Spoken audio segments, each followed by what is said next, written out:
ایک ریڑھی لگانے والا بندہ اللہ نے اس پہ کرم کیا، حج کرنے کے لیے چلا گیا، طواف کر رہا تھا، تو طواف کرتے کرتے اس کے محلے کے ایک حاجی صاحب، ایک بڑا امیر بندہ، وہ بھی حج کرنے گیا تھا، وہ بھی طواف کر رہا تھا، تو اس نے حیرت سے دیکھا اور کہا یار تو پاکستان میں ریڑھی لگانے والا، اتنے لاکھوں روپے تیرے پاس کہاں سے آ گئے کہ تو یہاں پہ حج کرنے کے لیے آ گیا؟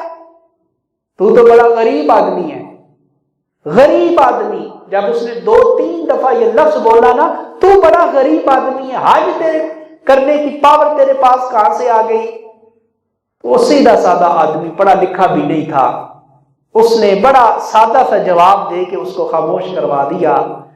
کہا کہ حاجی صاحب آپ کہہ رہے ہیں میں غریب ہوں؟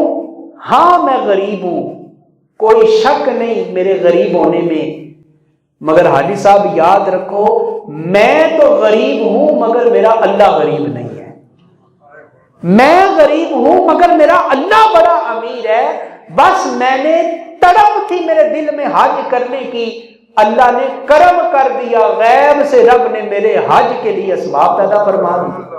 میں غریب ہوں، اللہ غریب نہیں ہے، میں غریب ہوں، اللہ کی ذات بڑی امیر ہے۔ اس نے سادہ سا جواب دیا۔ جو اللہ پہ یقین کرتے ہیں نا تو پھر اللہ انہیں محروم نہیں کرتا۔ آپ بہت سارے ایسے دوستوں کو دیکھتے ہوں گے اپنے محلے میں، اپنے رشتہ داروں میں، کروڑوں کے مالک ہیں مگر ایک عمرہ کرنے کی سعادت بھی نہیں ملی ابھی تک، حج فرض ہو چکا نہیں کرنے جاتے۔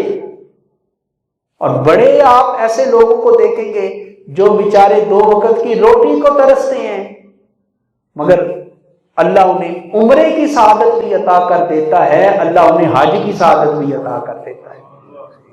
تو بات صرف یقین کی ہے، بات صرف اعتماد کی ہے۔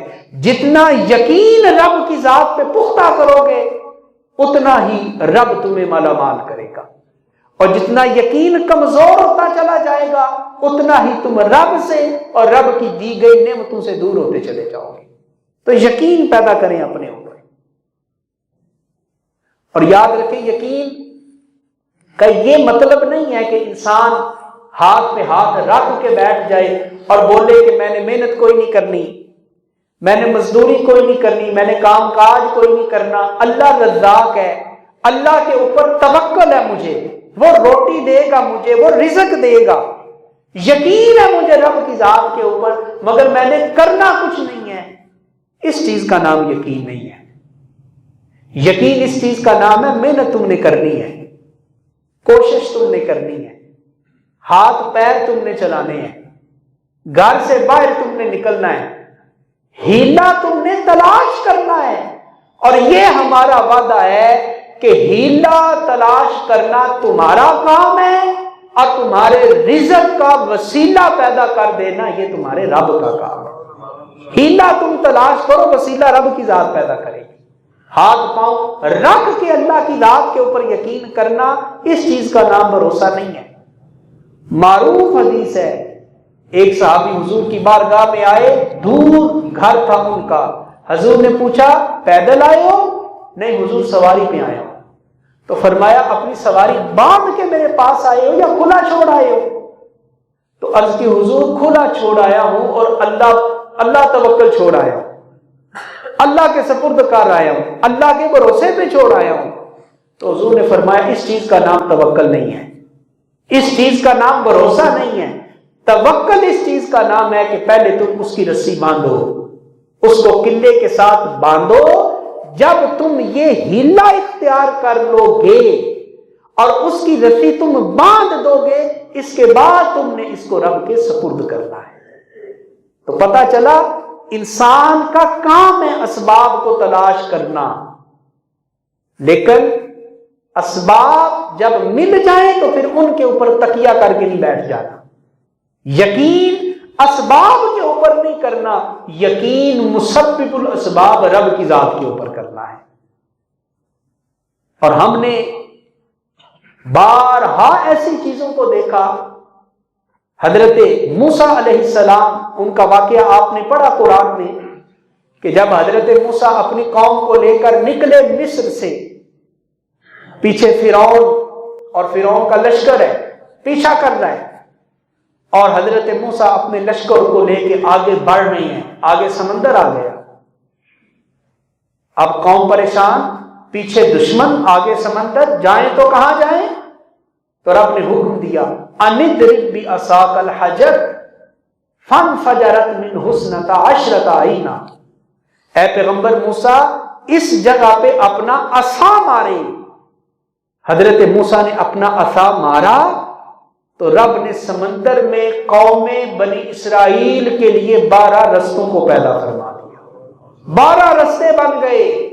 یوں سمجھ لیجئے کہ سمندر میں رب نے 12 سڑکوں کو پیدا کر دیا، ادھر کا پانی ادھر رہ گیا، ادھر کا پانی ادھر رہ گیا، رب نے حکم دے دیا پانی کو خبردار ملنا نہیں ہے آپس میں، 12 رستے بن گئے۔ حضرت موسیٰ اپنی قوم کو لے کر ان رستوں سے ہوتے ہوئے سمندر پار کر گئے۔ جب سارا لشکر سمندر پار کر گیا،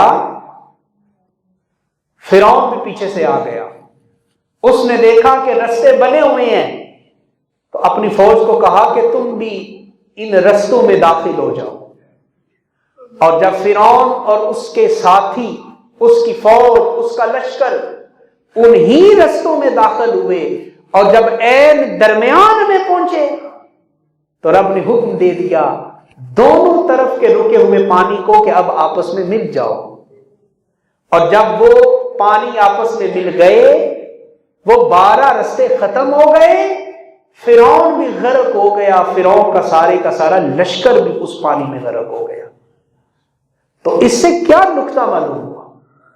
نکتہ یہ معلوم ہوا کہ رب ایک ہی سبب کو کبھی انسان کی زندگی کا ذریعہ بنا دیتا ہے، اور رب کبھی اسی سبب کو انسان کی موت کا ذریعہ بھی بنا دیتا ہے۔ ایک ہی سبب ہوتا ہے، رب کبھی اس سبب سے انسان کو عزت کی مسند کے اوپر بٹھا دیتا ہے، اور اسی سبب کے ذریعے انسان کو رب کبھی کبھی ذلت کا شکار کر دیتا ہے۔ کبھی ایسا ہوتا ہے کہ ایک ہی سبب سے رب کی ذات انسان کو شفا عطا فرما دیتی ہے، اور اسی سبب سے کبھی رب کی ذات انسان کو موت عطا فرما دیتی ہے۔ تو سبب کے اوپر کبھی یقین نہیں کرنا۔ اب یہ جو رستے بنے تھے، رستے ایک طرح کے تھے، حضرت موسیٰ کی قوم وہاں سے گزر گئی، فرعون جب اس رستے پہ آیا تو ڈوب گیا۔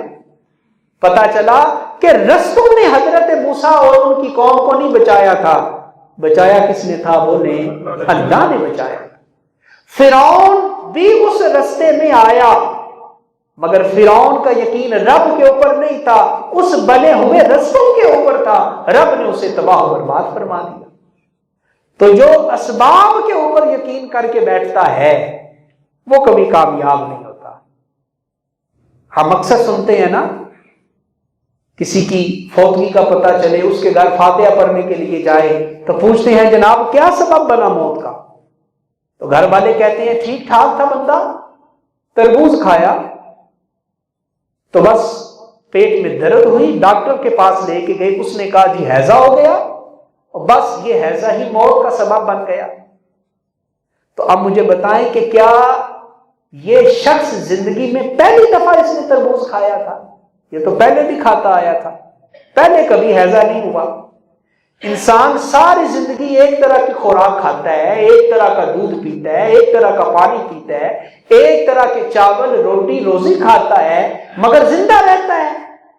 مگر جب رب اسی تربوز کو موت کا ذریعہ بنانا چاہتا ہے تو پھر رب اس سے شفا والی طاقت کو واپس لے لیتا ہے۔ تو اس لیے علماء نے فرمایا کہ اسباب کو اختیار تو کرو، مگر یقین اسباب کے اوپر تم نے نہیں کرنا۔ یقین کس پہ کرنا ہے؟ رب کی ذات کے اوپر کرنا۔